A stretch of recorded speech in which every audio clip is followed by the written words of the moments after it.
Ibu-ibu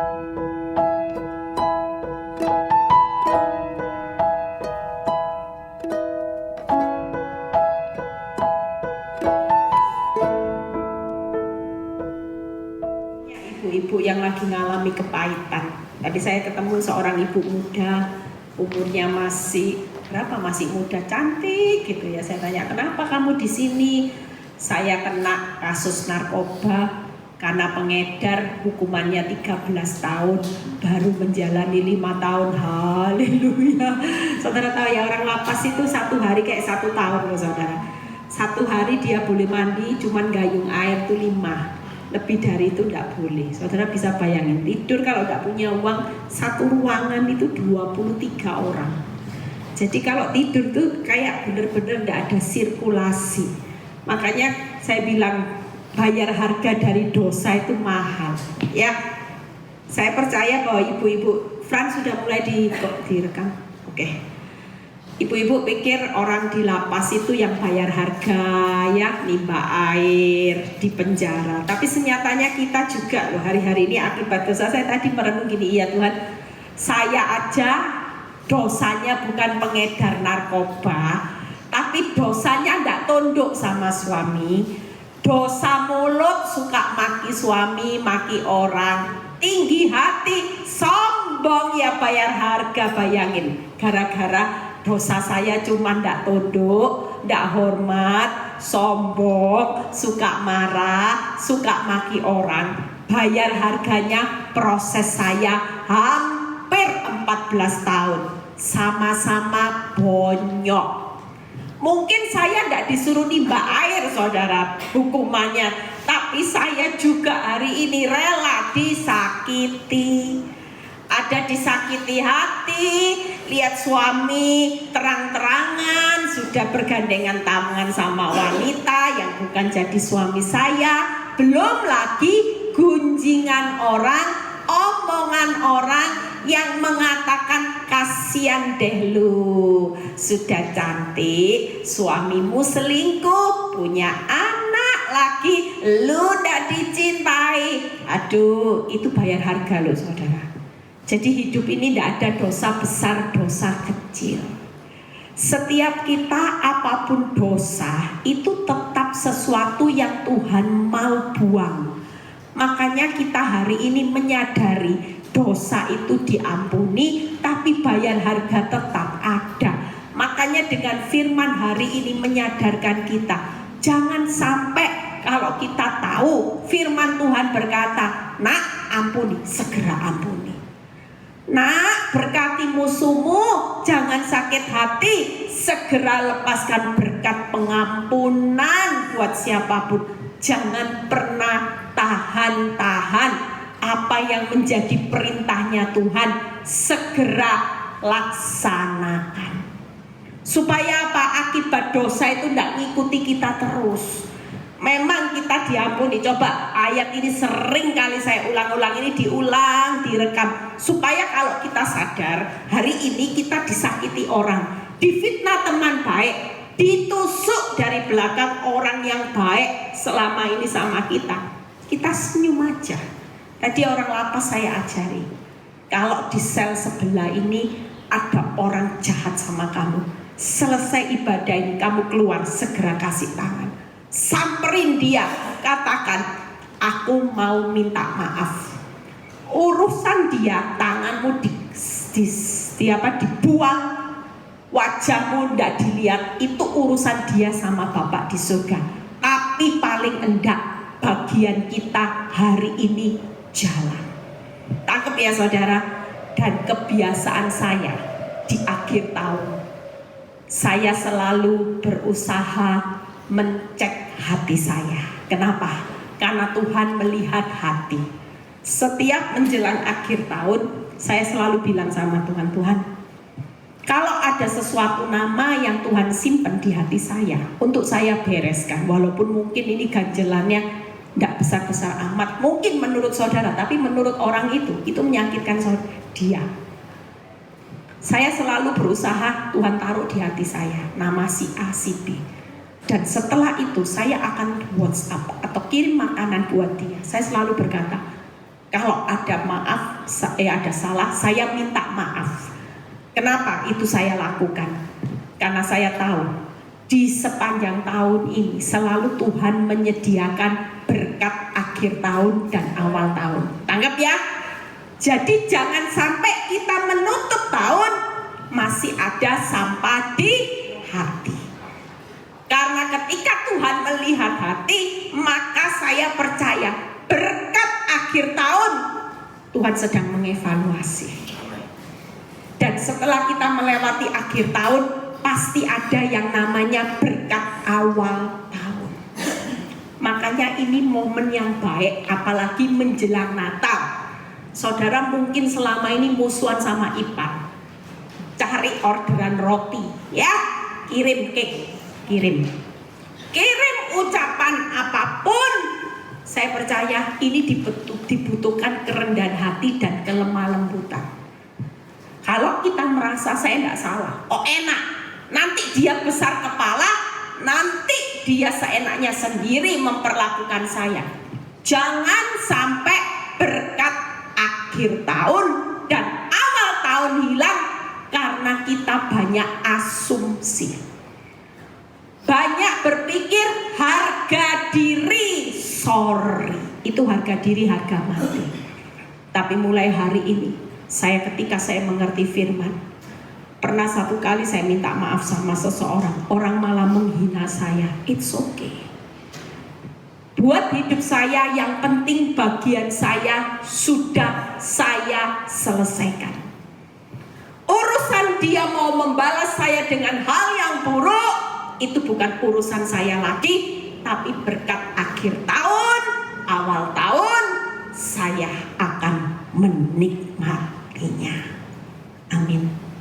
Hari ini saya akan berkhotbah tentang bagaimana sakit hati adalah kebodohan.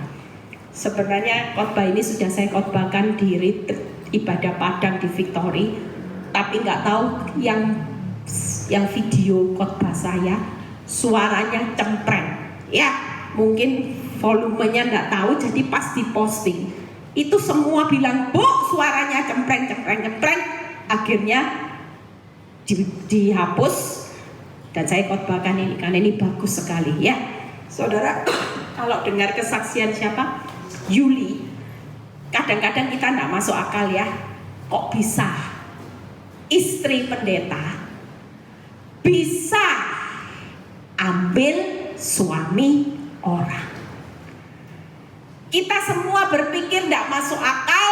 Kadang-kadang kita diberi musuh yang memang gregetin hati. Saya sendiri juga, saya bilang gini, Tuhan, Bok ya kasih saya musuh itu yang keren dikit kek. Aduh Tuhan, saya itu malu loh Tuhan. Lah ini ibu sosialita Eli Kurniawati putih, lah kok pelakornya hitam pedes. Dan tiap kali teman saya mesti bilang gini, El, aku ketemu lo suamimu sama wanita itu, wah ketak amat El, gak ada sing lebih bagus dari kamu. Lawung hitam celang lo, kok bisa? Makanya orang bilang musuhnya El itu pedes gitu ya. Saudara bisa bayangin, semuanya gak masuk akal. Sepertinya kita dijatuhkan di harga diri sama iblis. Tiap kali saya berusaha bangkit, iblis selalu ngingatin gini, malumu, aibmu, lah itu pedes. Kamu lihat ya, suamimu dengan bangga gandeng pedes jalan kemana-mana. Sementara kamu yang dandan cantik, kamu tidak diperdulikan. Suwaket saudara. Tapi kan tidak mungkin saya mengubah yang putih jadi kayak petis. Tidak mungkin kan saudara.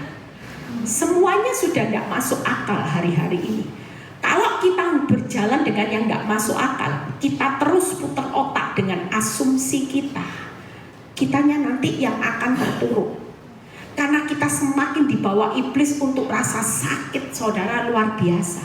Saudara akan semakin lihat, dulu saya jujur, saya itu dulu, ini wajah setelah move on, ya. Kalau saudara lihat, ini wajah setelah move on secara hati, baru bisa kinclong, ya.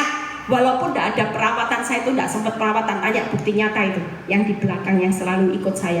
Tidak ada yang namanya perawatan dokter untuk laser, ya, maaf ya Bu Syana, saya tidak punya waktu untuk perawatan. Ya sebenarnya kepingin kayak dikit-dikit ini kayak Tuhan di filler kayak tarik dipotok kayak biar seperti Star Trek gitu ya. Tapi tidak punya kesempatan untuk itu. Saya cuma setiap hari bilang gini, Tuhan, saya percaya kalau hati saya sudah move on dari semua sampah, wajah saya pasti kelihatan awet muda karena kemuliaan Tuhan itu terpancar. Nah, ibu-ibu kalau lihat saya tidak tahu ini gombal apa, pasti bilang, Bu, wajahmu sekarang kok tambah luar biasa ya. Wajahnya itu diapain. Dalam hati saya, oh saya banyak pakai perawatannya Bu Foni ini. Kosmetik saya bukan promosi ya. Saya banyak pakai punya dia, murah, bagus. Saya dulu pakai perawatannya jauh lebih mahal skincare-nya, muahannya berlipat-lipat. Tapi karena wajah belum move on, saudara, pakai yang mahal itu, tetap wajahnya kayak kuda nil, tambah lama tambah panjang, lonjong. Kenapa? Karena tidak bisa senyum. Tapi waktu saya sudah melepaskan pengampunan, saya sudah move on secara hati. Ini tidak pakai perawatan, cuma pakai skincare yang dijual Bu Foni. Hari ini Tuhan buat itu semua, kenapa? Karena kita tahu ketika kita sudah move on, hati kita dipenuhi damai dan kasih Kristus, maka kita akan bersinar-sinar. Amin. Makanya hari ini khotbah saya, yuk ibu, tadi kalau kita lihat yang tidak masuk akal, tidak usah takut. Saudara tahu ya, orang berdosa jahat hari-hari ini ngerinya luar biasa. Buka dulu di Mazmur 73 ayat 18. Saudara jangan pernah ngiri dengan orang jahat yang ada di atas angin. Orang yang curi suamimu malah kipas-kipas tersenyum di atas penderitaanmu. Orang ambil uangnya orang tipu uangnya orang fitnah teman sekerja sampai engkau dipecat, tapi dia tambah kipas-kipas. Hari ini tidak usah ngiri. Kenapa? Tanpa mereka sadari, firman ini berkata, sesungguhnya berarti itu pasti terjadi. Di tempat-tempat yang licin kau taruh mereka. Lihat ya, orang bisa kipas-kipas menari di atas penderitaan orang benar, dia tidak tahu. Jalan licin itu bisa sewaktu-waktu hancur, saudara. Orang licin begitu terpleset, lihat ya, kau jatuhkan mereka hingga apa? Hancur. Berbicara hancur, itu berarti anak cucu pasti bayar harga, saudara. Namanya hancur. Lihat berikutnya. 19, ini ayat yang buat pegangan saudara. Hari ini tersenyum sama pelakor, sama wanita tobat, tidak usah sakit hati, tetap berikan senyum kepada mereka. Lihat ya, apa yang firman Tuhan katakan, betapa binasa mereka dalam hitungannya seberapa? Sekejap mata. Itu berarti gini, hari ini ketawa, besok mati, bisa enggak? Hari ini ketawa, tiba-tiba batuk, hanya tersedak, mati. Makanya berapa banyak, saya sudah konseling, ada seorang ibu yang pelakornya hanya sekejap mata, tadinya jalan, ditabrak kereta api, mati sekejap. Matinya hancur, saudara. Belum lagi masih totalan anak cucu harus bayar harga. Lihat ya, habis sekejap mata oleh kedahsyatan. Ngerinya ndak main-main, saudara. Makanya hari ini jangan lihat orang kalau jahat sama hidupmu tapi dia masih kipas-kipas, ngece istilahnya. Banyak kan wanita tobat, pelakor, orang jahat gini, kapok. Suamimu sudah nggak cinta sama kamu karena kamu wajahmu tua, jelek, istri panas kurang ajar gitu ya. Pelakor dikasih tahu, aku lo seksi, suamimu lo. Saya pernah satu kali tanya mama saya ditelepon sama wanita itu, sudah ada miss call 5 kali. Saya bilang siapa ini ya, sampai 10 kali saya tidak angkat, dia terus telepon. Dan ketika saya angkat, itu suara wanita itu, dan wanita itu pura-pura nangis, tidak tahu pura-pura. Dia bilang gini, saya tahu bahwa Pak Nyoto punya istri Bu Eli, tapi dia kalau panggil suami saya Koko Nyoto. Waduh, Koko Nyoto lagi, pedes panggil Koko Nyoto lagi, Gergeten saya. Terus saya bilang gini, ya saya tahu saya salah, Koko Nyoto sudah punya istri. Tapi yang jadi masalah, ini trik saya ternyata setelah saya jadi konselor, semua trik pelakor itu sama. Nggak tahu dia belajar ilmu dari mana. Kok bisa semua sama? Dan dia cuma bilang gini, pura-puranya nangis ya. Makanya ibu-ibu kalau dipancing nangis, jangan terpancing ya. Jangan sampai kita berespon salah. Saya dulu beresponnya salah. Jadi waktu dia nangis, dia bilang gini, tapi gimana lagi ya Bu Eli? Saya sudah kasih tahu Koko untuk ninggalin saya, tapi Koko tetap nangis-nangis mohon-mohon sama saya untuk gak ninggalin saya. Jadi yang salah bukan saya, tapi suami saya. Seolah-olah itu diperkatakan. Dari situ saya untung hari itu saya mau emosi, saya tetap dalam pengendalian karena saya sudah jadi gembala. Saya cuma bilang gini, tidak apa-apa, hari ini kamu tinggalkan suamiku. Kalau kamu tinggalkan suamiku, maka kasih karunia Tuhan akan turun berlimpah-limpah atas hidupmu dan keturunanmu. Tapi kalau kamu hari ini mengeraskan hati, saya tidak tahu apa yang Tuhan saya perbuat. Setelah itu saya bilang, ayo saya doakan. Saya sempat mendoakan dia. Saya sebelum tutup telepon, saya tidak mau ngomong berlama-lama. Saya cuma bilang gini, ayo saya doakan kamu. Dan dia mau saya doakan. Setelah itu, setelah selesai, respon saya salahnya gini, saya langsung marah sama suami. Waktu itu saya maki-maki suami, saya bilang, dan hari itu ternyata itu trik dia. Saya betapa bodohnya, saya baru tahu ternyata itu trik dia, karena selama ini dia paksa suami saya untuk nikahi Siri, tidak mau. Tapi ketika dia berhasil menelpon saya, di situ dia pakai alasan, toh Bu Eli sudah tahu hubungan kamu dengan saya. Dan tidak lama setelah dia telepon hari itu, 2 minggu setelah itu saya melihat postingannya dia prewed di Bali, di hotel yang mahal saudara. Foto suami saya gini-gini saudara. Duh, saya rasanya mau mati saudara. Bener, saya bilang gini, saya pikir dengan saya telepon ini sudah selesai, ceritanya berakhir. Ternyata itu awal sinetron mereka mulai menikah siri dan punya anak. Dan ketika itu saya tetap hari itu hidup tidak gampang saudara. Hidup jalani bukan di penjara, tapi seperti di penjara. Hidup tidak bisa ngapa-ngapain, makan steak, lihat wajah pelakor sama suami prewed, langsung asam lambung kumat saudara. Tidak punya nafsu makan, yang ada cuman mual enak lihat foto itu. Mau tidur, begitu mau tidur menyembah Tuhan, wajah foto prewed lewat ting ting ting ting ting. Saya langsung yang namanya hati tidak jengkel, sakit hati, nangis sampai sulit tidur. Makanya wajah sebelum move on hari itu, wajah saya jeleknya luar biasa. Saya tahu kalau Tuhan kasih hari ini anugerah saya bisa move on, itu saya bersyukur. Coba kalau saya tidak bisa move on hari itu, mungkin saya sudah ke rumah sakit jiwa, jadi pasien rumah sakit jiwa, atau saya kena kanker stadium akhir. Tapi saya mengucap syukur karena saya punya Tuhan. Respon saya benar, saya datang kepada Tuhan, dan di situ Tuhan memberikan saya pintu anugerah yang berlimpah-limpah dalam hidup saya. Hidup saya bisa jadi berkat, membantu banyak wanita yang berdarah-darah, sementara saya sendiri bangun kekuatan sendiri saat saya berdarah-darah. Saudara lihat, buka 1 Petrus 3 ayat 12. Saudara yang ada di dalam keadaan sebagai korban disakiti orang, hari ini tenang. Orang yang jahat sedang ada di jalan yang licin.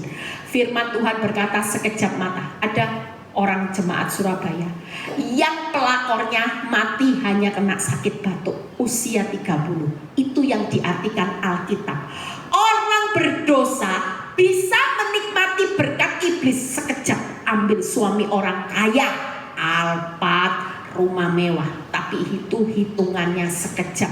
Nanti totalannya sama Tuhan juga sekejap mata, karena mereka tanpa sadar kipas-kipas dolar, punya rumah mewah, tapi ada jalan yang licin, dan itu bisa sekejap, seketika mereka jatuh, hancur dalam kedahsyatan.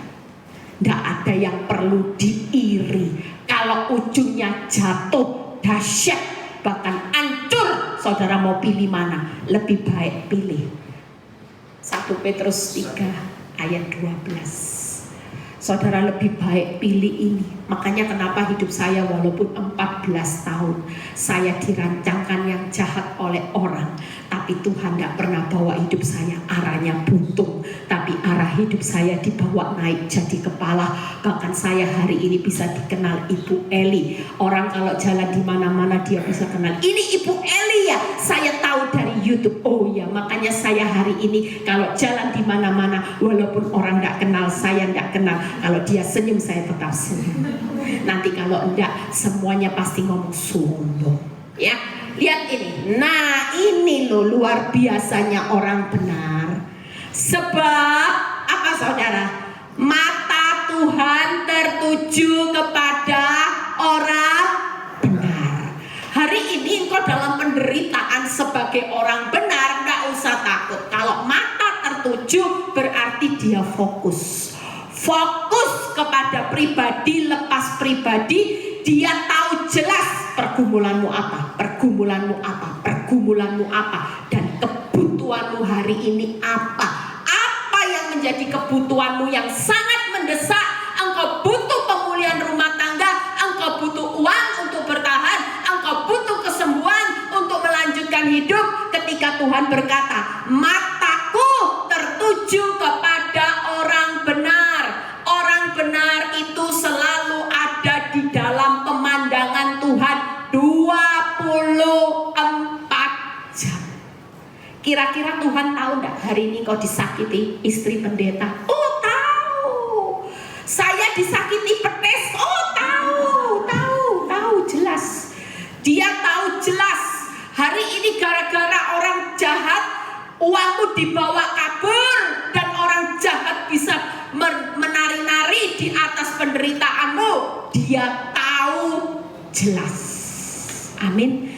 Dan luar biasanya, dan telinganya kepada permohonan mereka yang minta tolong. Artinya Tuhan bilang gini, telingaku gak pernah tertutup buat doa-doa orang benar. Setiap kali engkau berkata, Tuhan, aku ndak tahu, aku besok itu butuh apa, tapi aku ndak punya uang, engkau maha tahu, engkau sudah menyediakan apa yang saya butuhkan. Di situ dia selalu pasang telinga atas apa yang saudara ucapkan di hadapan Tuhan. Karena telinganya tidak pernah tertutup buat orang benar. Saudara sedih jam 2 malam, saudara nangis, tidak ada orang mau dengar. Saudara mungkin, saya ngalami seorang diri berapa tahun saudara. Tidur kalau lagi sedih tengah malam, nah sedih saya cuma hanya satu. Yang saya tahu 24 jam hanya ada telinganya Tuhan. Saya tidak perlu telepon hamba Tuhan untuk mendengar keluh kesah hati saya. Tapi ada telinga Sang Juru Selamat yang selalu terbuka 24 jam. Bangun jam 3, bangun jam 1. Saudara berkata-kata kepada Tuhan, dia dengar setiap apa yang menjadi permohonan orang benar. Itu luar biasanya. Nah sebaliknya lihat, tetapi wajah Tuhan menentang orang-orang yang berbuat jahat. Dulu kalau saya ditinggal suami saya selingkuh biasanya malam. Saya dulu dibagi saudara. Dari pulang kerja sampai jam 8 itu makan sama saya. Setelah jam 8 dia mulai pergi sampai jam 2 malam baru pulang lagi. Setiap hari siklusnya seperti itu. Orang dibagi tambah susah loh saudara. Ngerti ya? Kalau kita tidak punya Tuhan, misalnya waktu dia pamit pergi, saya sudah tahu enggak dia kemana. Pasti tahu. Dan iblis akan membayangkan, lihat ya, dia mesra-mesraan, tambah sakit hati. Dia berpelukan kayak Teletubbies, tambah sakit hati. Semua yang ditembakkan iblis itu jahat. Dia tidak mau anak Tuhan itu move on secara hati. Dia mau merusak hatimu karena hati ini akar segala kejahatan. Dia tahu saat hatimu kotor, maka engkau akan cenderung menjadi orang yang jahat. Tidak tahu kita berusaha merancangkan yang jahat tentang apa, ya. Sampai tadi perjalanan juga ada seorang ibu yang digugat suaminya gara-gara taruh obat tidur di minuman suaminya, karena suaminya tiap jam 7 malam ke rumah pelakor. Jadi harapan dia dengan diberi obat tidur, tidak punya tenaga, habis makan langsung dia berhasil di awal. Tiap kali suaminya habis makan, suaminya tidak betah untuk buka mata, akibatnya di rumah terus. Dia pikir, waduh, berhasil. Tapi selang berapa lama, ini suami mulai curiga, tidak normal ngantuknya. Orang ngantuk lah ini ya tidak profesional. Seharusnya kan ya diseling-seling gitu ya. Lah kalau tiap hari kan ya tidak normal, saudara. Masa tiap makan ya sesekali lah, tiap makan mungkin kekenyangan ngantuk gitu ya. Lah ini tidak ada tanda gitu dikasih obat. Ya lama-lama suami bilang ini tidak normal. Masa tiap makan ngantuk, berarti ada sesuatu di makananku. Pinter suaminya. Diambil makanannya, minumannya, ditesin di lab. Ternyata labnya keluar mengandung zat obat tidur yang membuat suaminya selama ini. Langsung suaminya marah. Dia langsung bilang sama istrinya, kamu berusaha membunuh aku perlahan-lahan. Jahat kamu. Makin benci enggak? Jelas makin digugat cerai. Dan di pengadilan dia punya bukti lab. Kenapa dia menggugat cerai istrinya? Karena istrinya berusaha membunuh dia perlahan-lahan. Itu mutlak menang loh saudara. Makanya hari ini jangan takut. Saya cuma bilang gini, siapapun yang menyakiti, saya dulu hidup betapa bodohnya bertahun-tahun, saya tidak tahu ini saudara. Tapi sejak saya mengerti firman ini, Tuhan bilang gini, kamu jangan sakit hati sama suami, sama pelakor, sama wanita tobat. Karena tanpa engkau membalas sakit hati, aku sudah menentang perbuatan zina mereka. Tanpa engkau berusaha untuk memisahkan mereka, aku Tuhan Allah yang sudah menentang perbuatan mereka terlebih dahulu. Bahkan mereka itu akan menuai apa yang mereka tabur. Mereka ada di tempat yang licin, sewaktu-waktu sekejap mata, hancurnya hanya sekejap. Tapi buat hidup orang benar, kenapa? Ada firman, orang benar bisa jatuh berkali-kali, 7 kali, tapi orang benar itu akan bangkit. Kenapa? Karena ada mata, ada telinga, ada wajah Tuhan yang selalu tertuju, fokus buat orang benar. Sehingga sejahat-jahatnya rancangan orang jahat, jalanmu ini tidak licin. Engkau tetap bisa jalan dengan mata, dengan wajah, dengan telinga Tuhan yang 24 jam. Walaupun jalannya yang pelakor kipas-kipas dibawa luar negeri, saya agak ini karena terlalu semangat untuk membicarakan hukuman buat pelakor.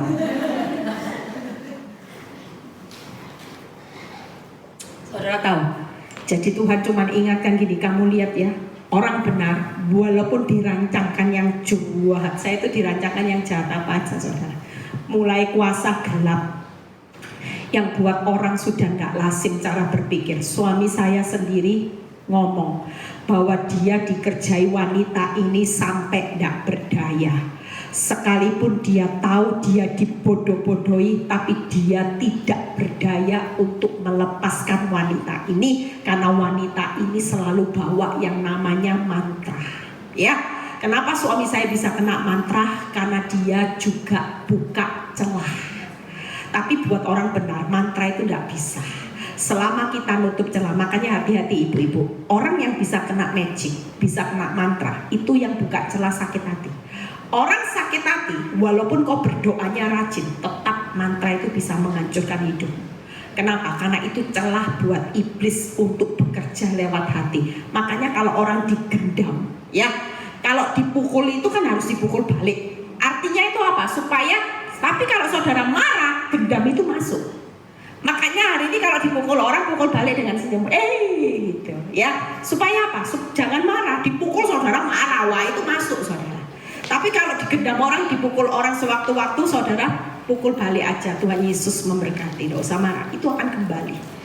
Nah, dari situ Tuhan mengingatkan hidup saudara dan saya.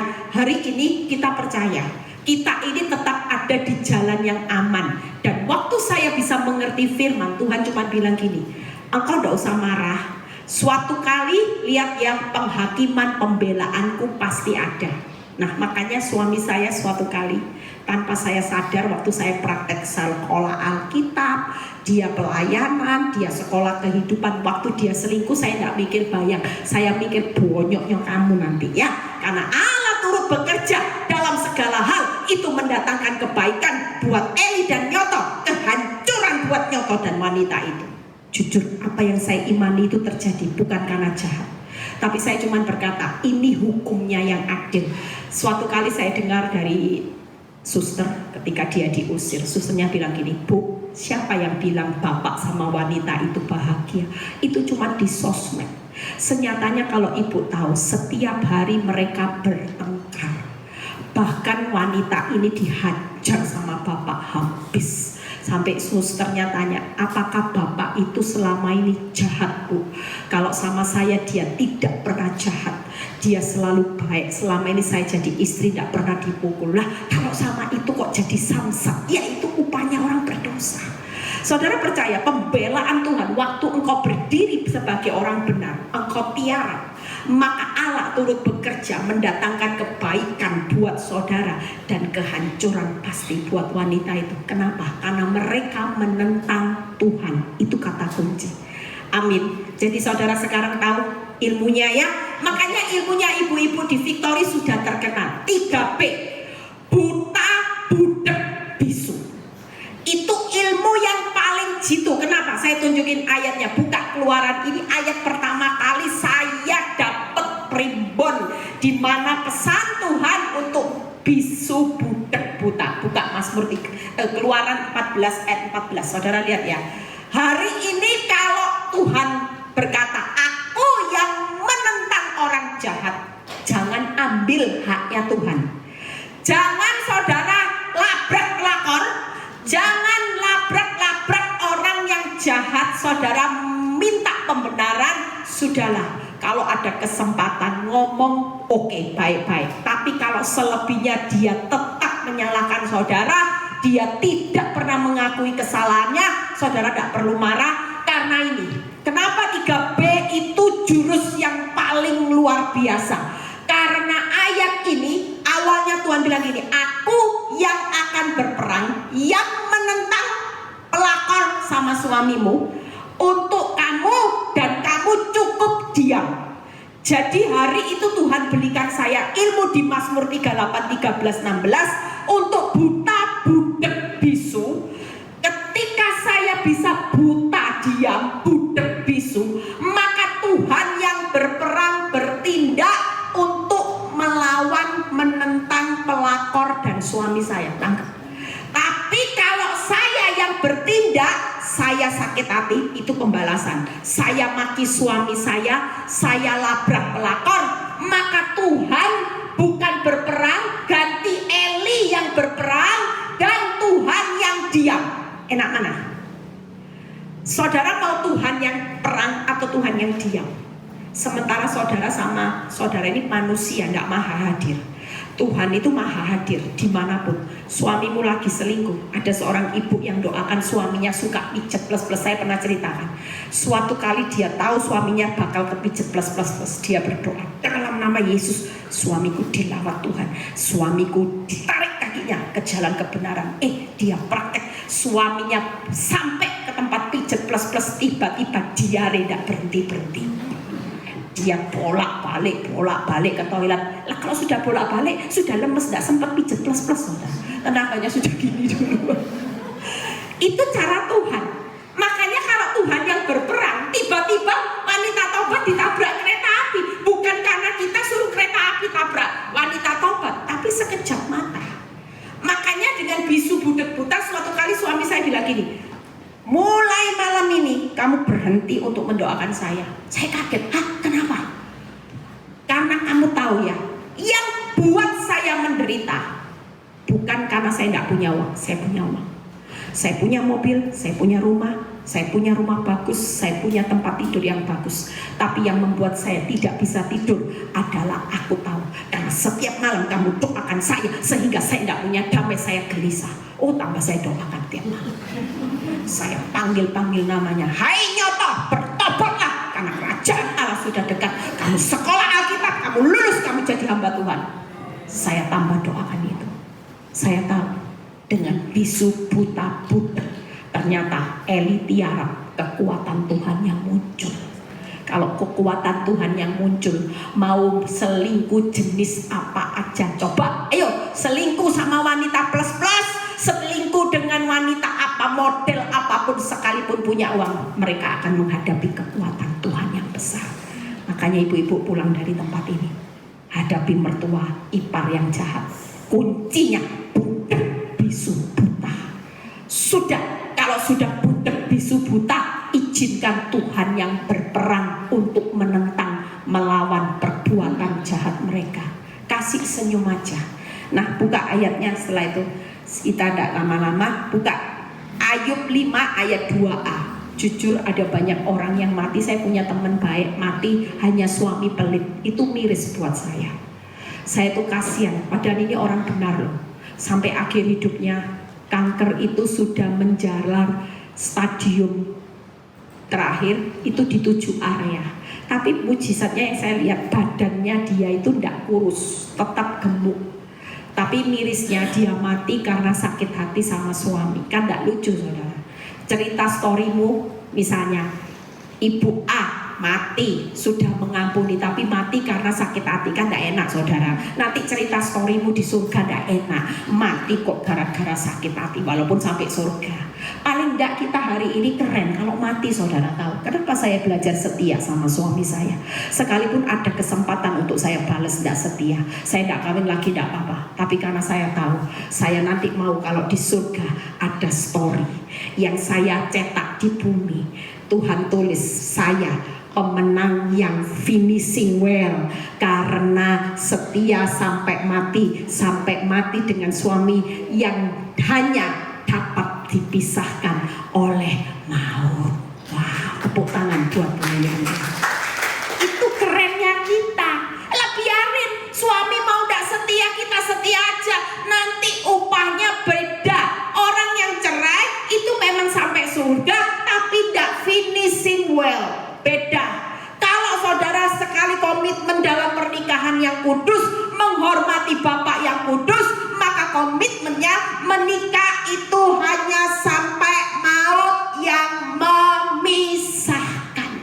Kalaupun surat cerai sudah ditok, orang bilang kamu sah, sudah janda sah. Saya sering dikasih tahu orang, teman saya kalau ngecek gini, ini lo paling kasihan Eli ini. Kalau ini sudah ditok cerai, sah. Ini statusmu tidak jelas. Punya suami ya tidak pernah ditemani, tapi hari ini kamu ya tidak punya suami, lihat ya statusmu tidak jelas. Punya suami tidak pernah ditemani, malah ditinggal selingkuh, tidak jelas. Mau kawin lagi ya tidak bisa, loh masih istrinya orang. Lah kamu ini harus jelas. Eli, saya bilang status saya tetap jelas di mata Tuhan, bahwa saya istrinya Pak Nyoto, hanya sampai maut yang bisa memisahkan. Sekali nyoto tetap nyoto. Oh, itu moto saya. Kata teman saya, strip. Ini sakit jiwa dalam hati saya. Ya kamu ini yang gak ngerti kebenaran. Orang semakin mengerti kebenaran, itu semakin kayak orang sakit jiwa. Kenapa? Lah ditampar pipi kiri suruh cari pipi kanan saudara. Strip kan? Gak apa-apa. Tidak masuk akal, sakit jiwa, bodoh menurut dunia. Alkitab berkata, apa yang bodoh bagi dunia dipilih Tuhan untuk memalukan orang yang berhikmat. Orang berhikmat kalah loh sama orang bodoh di hadapan Tuhan. Bayangin, kita keren, tak usah pikir. Biarin, selama kita mengerti firman, kita akan radikal.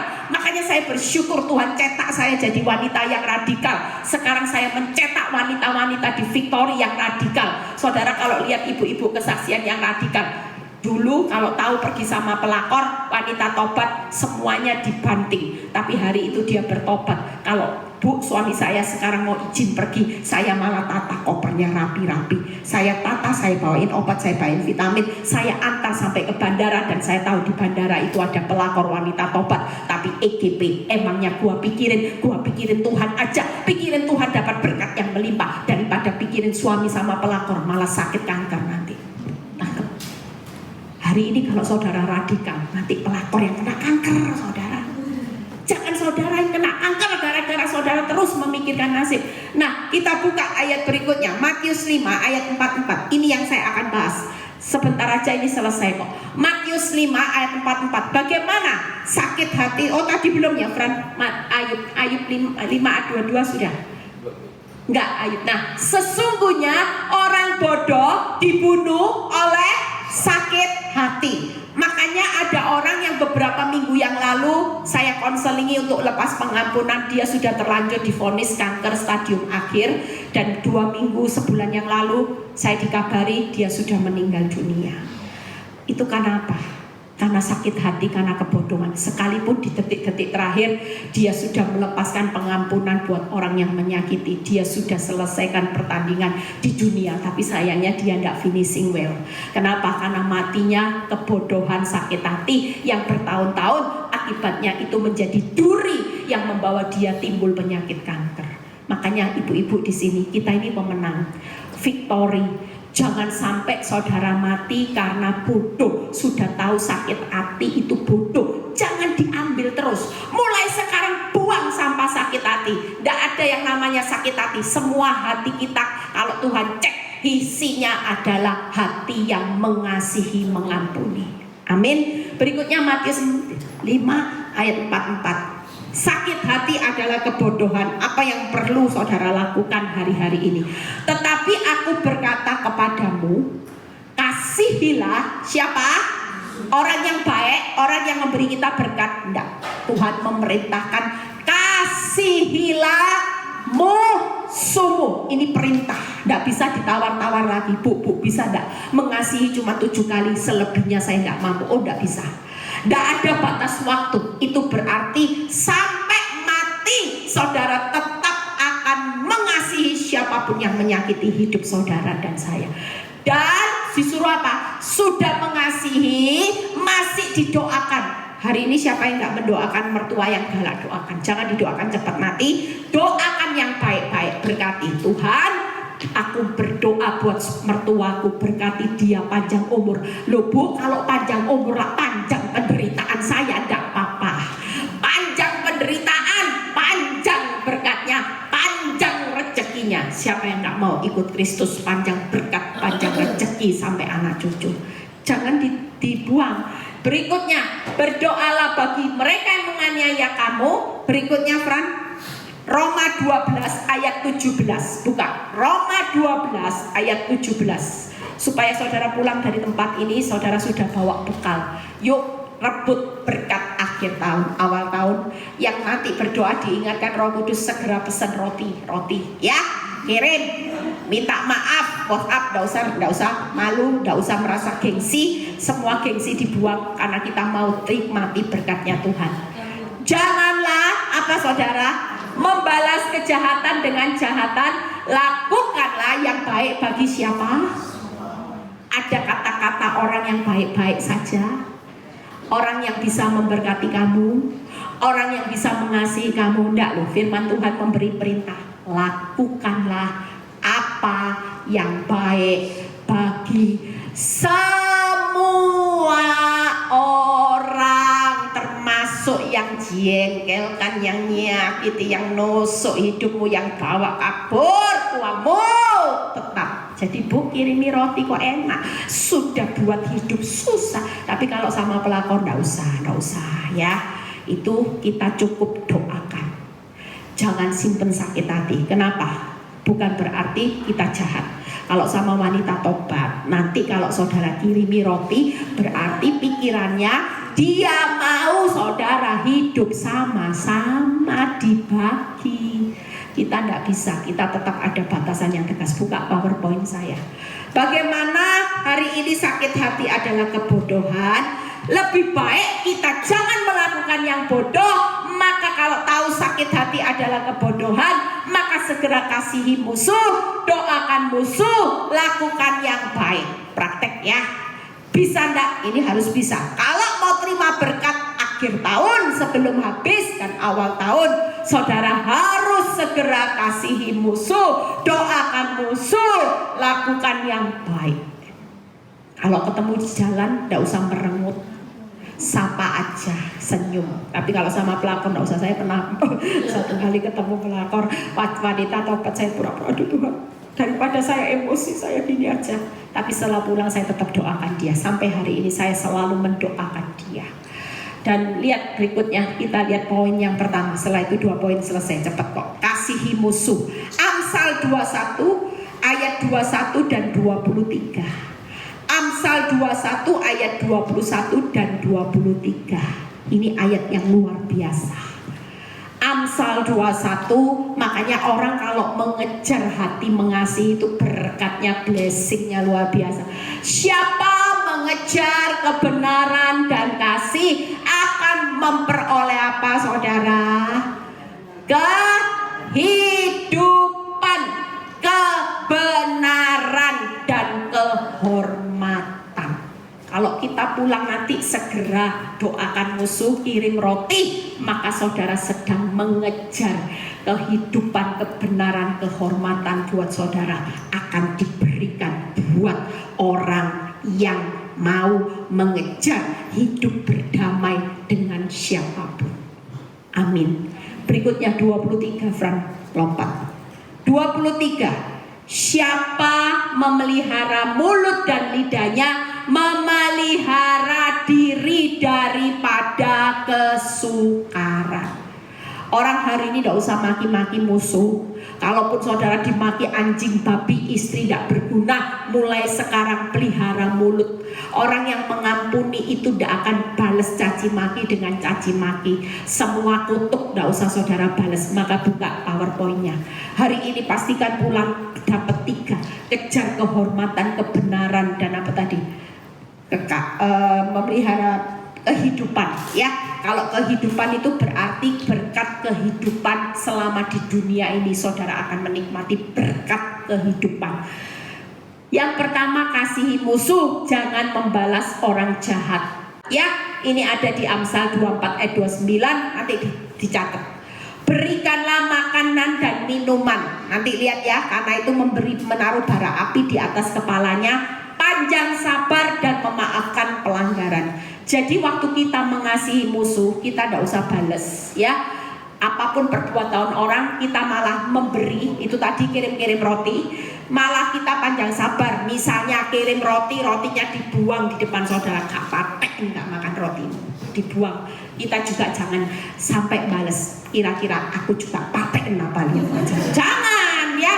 Sudah, kalau dia buang makanan saudara di depan saudara, saudara ambil makanan itu. Kalau masih utuh, bawa pulang makan di rumah, ya. Katakan puji Tuhan, haleluya, berkatku melimpah, aku akan menikmati berkat kehidupan, kebenaran, kehormatan dari Tuhan ketika aku bisa memberi panjang sabar. Dibuang makananku, dan aku balas sabar, tak maafin ya perbuatanmu, gitu ya. Jujur kadang-kadang kita juga batas manusia itu kadang capek loh. Rasanya Tuhan, kalau tidak lihat Tuhan, mau saya racuni suami saya biar cepat pulang ke rumah Bapak supaya tidak menambah panjang penderitaan saya. Tapi waktu kasih Bapak ada di dalam hidup saya, yang saya rasakan hari ini adalah hati yang penuh belas kasihan. Rasanya lihat dia itu kasihan ya Tuhan, kalau dia bayar harga di tempat licin itu loh yang saya takut. Makanya saya bilang minta anugerah, jangan sampai suami saya yang ada di tempat licin itu jatuh hancur Tuhan. dahsyat lagi ancurnya. Jangan Tuhan, minta anugerah. Siapa sih yang tega? Kalau misalnya sewaktu-waktu, ya banyak kesaksian ibu-ibu yang suaminya meninggal mendadak, sehat-sehat, tiba-tiba meninggal kena penyakit parah. Bahkan ada yang kembalikan istrinya dalam keadaan stroke sama pelakor, sudah tidak bisa apa-apa ngomong itu ditaruh. Istri yang kalau ikuti firman, dia panjang sabar, memaafkan, ditampung, saudara. Kata teman saya, kalau saya jadi dia ya tak tendang. Sudah kembali dalam keadaan stroke, dulu enak ayah, tidak ingat anak istri, sekarang sudah peot, dikembalikan sama pelakor. Kita mau, sorry, tendang aja biar kapok. Itu orang yang tidak finishing well, saudara. Tapi kalau kita hari ini mengerti firman, berkat itu bukan dari dunia loh. Berkat kehidupan, kehormatan, dan kebenaran itu buat kita loh sama Tuhan sampai anak cucu diambil. Dan saudara tahu kesaksian anak-anaknya, orang yang ngambil suaminya stroke sampai mati dipelihara. Dia bilang, Bu, kita ini bertiga anaknya, hari ini hidup kita diberkati Tuhan luar biasa. Itu karena apa yang ditabur mama. Mama naburnya tidak main-main, anak-anaknya nuainya juga tidak main-main. Keren saudara. Makanya siapa yang tidak pengen kita mati, tinggal apa saudara? Hartamu yang kau tinggal habis. Kalau anak-anakmu bukan keturunan orang benar, akan habis dalam sekejap. Tapi waktu kita meninggalkan keteladanan anak-anak orang benar, Tuhan perhitungkan apa yang saudara tabur, tidak main-main. Tuhan berkata siang ini, anak cucumu akan menikmati berkatku juga, tidak main-main lagi. Yang kedua, yuk kita lihat. Yang ketiga tadi, nah doakan musuh ini cuma hal yang simpel. Kalau doa berkati aja musuh, jangan dikutuki. Walaupun dia kutuki hidupmu, buat hidupmu susah, jangan dikutuki, jangan dihakimi. Ya, kalau ketemu suami pulang sudah doakan, jangan dikutuki, jangan dihakimi. Sudah biarin, nggak usah dibilang ini kamu ya Pak terus nyakiti hatiku. Nanti lihatannya suatu kali kamu stroke, lihatannya. Nggak usah seperti itu. Nanti dia nggak stroke, dia sehat, saudara yang stroke duluan saudara. Banyak loh istri-istri yang seperti itu saya lihat, suaminya didoakan mati stroke, suaminya gemuk segar, malah dia yang stroke mati duluan. Kenapa? Karena apa yang ditabur itu suatu kali dituai. Yang terakhir, yuk sudah selesai. Yang terakhir, bagaimana kita harus lakukan yang baik. Buka 1 Korintus 4 ayat 12 dan 13. 1 Korintus 4, setelah itu kita selesai, kita siapkan hati kita, ya, pastikan pulang dari tempat ini ada berkat akhir tahun, awal tahun, saudara tidak akan buang. Ini firman cocok, karena ketika akhir tahun kita harus beres-beres hati, bukan hanya beres-beres ke pembukuan, lebih lagi beres hati, karena Tuhan lihat hati, itu lebih jauh lebih penting saudara ya. Yuk 1 Korintus, kami melakukan pekerjaan tangan yang berat. Ini selalu saya ingat. Kalau kami dimaki, kami memberkati. Bisa ya? Dimaki, misalnya nanti pulang ketemu mertua, dari mana aja? Misalnya ngabisin uang, padahal kita dari doa. Haleluya, puji Tuhan. Nggak usah bales, ya. Berkati, panjang umur, sehat selalu. Mulutmu diberkati Tuhan. Tapi jangan ngomong mulutmu diberkati Tuhan, nanti ditampar saudara ya. Dalam hati ya. Yang berikutnya, kalau kami dianiaya, kami sabar. Hari ini banyak ibu-ibu dianiaya bukan secara fisik, dianiaya hati. Itu buahnya. Sakit hati, ngampuni disakiti itu dianiaya hati. Tapi Tuhan tetap berkata, sabar. Berikutnya 13. Bagaimana kalau kami difitnah, kami tetap menjawab dengan ramah. Tidak ada orang yang hari ini ya dikatai kebun binatang bodoh, tidak usah ngomong bodoh, ramah. Ini puji Tuhan, haleluya, senyum aja. Kami telah menjadi sama dengan sampah dunia, sama dengan kotoran dari segala sesuatu sampai saat ini. Buka front PowerPoint-nya. Memberkati saat dimaki, sabar saat dianiaya hati, mungkin bukan fisik, dianiaya pikiran. Biasanya ibu-ibu itu tidak kuat dianiaya pikiran sama hati. Pikiran dikatakan memang kamu istri yang tidak bisa aku cintai, aku kawin sama kamu itu kepaksa, tidak usah dipikirin, tidak usah dimasukin hati, nanti ikut error. Ya, biarin mau ngomong apapun tentang hidupmu tetap berharga mulia di mata Tuhan. Tidak usah bingung dengan penilaian manusia. Hari ini menjawab dengan ramah saat difitnah, ya. pulang dari tempat ini. Yuk bangkit berdiri, Frank. Kita mau pulang dengan membawa berkat akhir tahun, awal tahun. Ya, pastikan berkat yang berlimpah dari Tuhan jangan hilang. Izinkan Tuhan di tempat ini menyelidiki hati. Apapun orang gak bisa tahu, kau bisa ketawa, kau bisa tersenyum di depan orang, tapi siapa yang tahu hatimu hancur hari ini? Hatimu dipenuhi sakit hati, hatimu dipenuhi rasanya Tuhan, saya disakiti bertahun-tahun. Tapi satu kali hal yang Tuhan mau ingatkan satu hal, sakit hati itu adalah kebodohan. Jangan menjadi orang bodoh hanya karena engkau tidak mau melepaskan pengampunan, kau tetap tinggal dalam sakit hati. Engkau bukan jadi orang benar. Sekalipun orang sakit hati bisa berdoa, bisa melayani Tuhan, bisa baca firman, tapi di mata Tuhan selama engkau sakit hati, engkau adalah orang yang bodoh, bukan orang yang benar. Siang ini Tuhan mau saudara lepasin pengampunan. Yuk izinkan Tuhan menyelidiki setiap hati saudara. Nyanyikan satu pujian.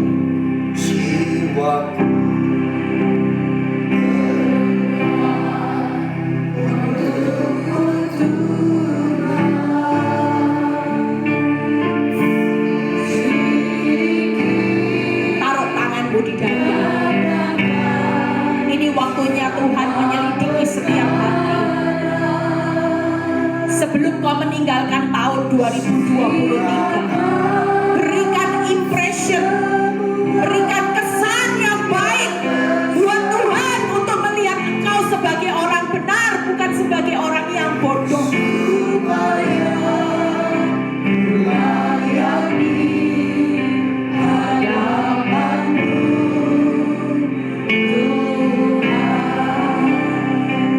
Katakan, buka hati saudara. Jangan keraskan hati kalau Roh Kudus ingatkan nama-nama yang Tuhan taruh di hati saudara.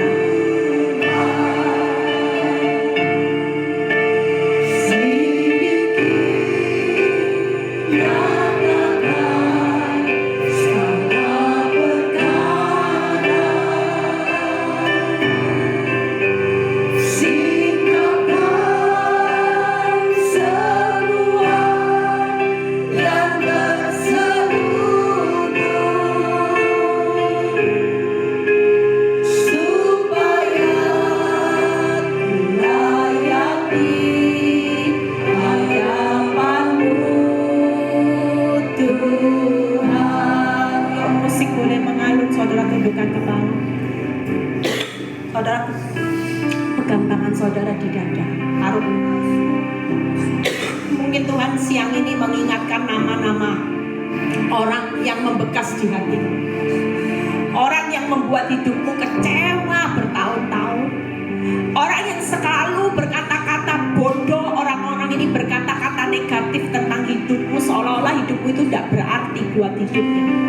Tapi satu hal Tuhan berkata, tidak apa-apa nak. Orang tidak menganggap hidupmu berarti, tapi aku menganggap hidupmu berharga, mulia, dan aku sangat mengasihi. Bukankah engkau mengejar penilaian manusia atau penilaianku? Penilaian manusia selalu penuh kepalsuan, tapi penilaianku dari hati yang tulus. Aku berkata, aku mengasihi engkau. Engkau adalah biji mataku yang berharga. Engkau bukan hidup dari apa kata orang, tapi engkau hidup dari setiap firman yang aku ucapkan hari ini. Sampai saat ini, mata, telinga, dan wajahku itu selalu tertuju kepadamu 24 jam. Itu berarti aku tahu saat engkau disakiti. Aku tahu saat cacian, penghinaan itu datang dalam hidupmu. Bukan berarti aku diam, aku mengizinkan orang jahat itu beria-ria di atas penderitaan. Tapi aku punya waktu yang tepat untuk melakukan pembalasanku, bukan waktumu lagi. Tapi yang pasti orang jahat itu sedang menentang aku.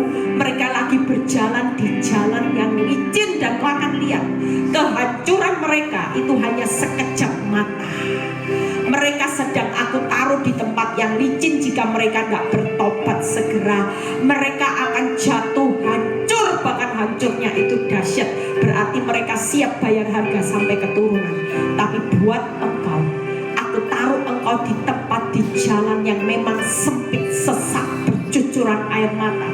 Tapi jalan itu adalah jalan yang teraman, karena ada tanganku yang selalu menopang engkau. Saat engkau jatuh, engkau bukan hancur, bukan binasa, bukan dahsyat hancurnya, tapi engkau akan bangun, bangkit, menikmati berkat kehidupan, kehormatan, dan berkat hari ini yang melimpah itu akan terjadi atas kehidupanmu. Ada berkat-berkat yang Tuhan sudah sediakan buat orang benar. Terima kasih Bapa, kami percaya Tuhan, anak-anakmu yang sudah taruh tangannya di dada, mereka sudah berkata, aku mengampuni orang-orang yang menyakiti hatiku. Sebut namanya, sebut namanya, sebut namanya, sebut namanya. Ini waktunya saudara punya hati yang bersih dari sampah sakit hati, karena sakit hati itu adalah kebodohan. Terima kasih Tuhan, kami pulang, kami menerima berkat akhir tahun dan awal tahun yang berlimpah-limpah. Kami percaya Tuhan, ibadah ini sudah selesai, tapi karya Roh Kudus, karya Roh Allah bekerja melanjutkan apa yang menjadi karyamu dalam setiap pribadi demi pribadi. Pulanglah dengan berkat Abraham, Ishak, Yakub. Damai sejahtera Allah Bapa, Putra, dan Roh Kudus menyertai saudara dan saya mulai saat ini sampai Maranatha Tuhan Yesus datang yang kedua kali. Yang diberkati dan percaya berkata amin. Tuhan Yesus memberkati. Saya percaya orang yang hari ini datang itu orang yang spesial. Tuhan bilang, orang yang aku pilih untuk menikmati berkat akhir tahun, awal tahun. Tuhan Yesus memberkati.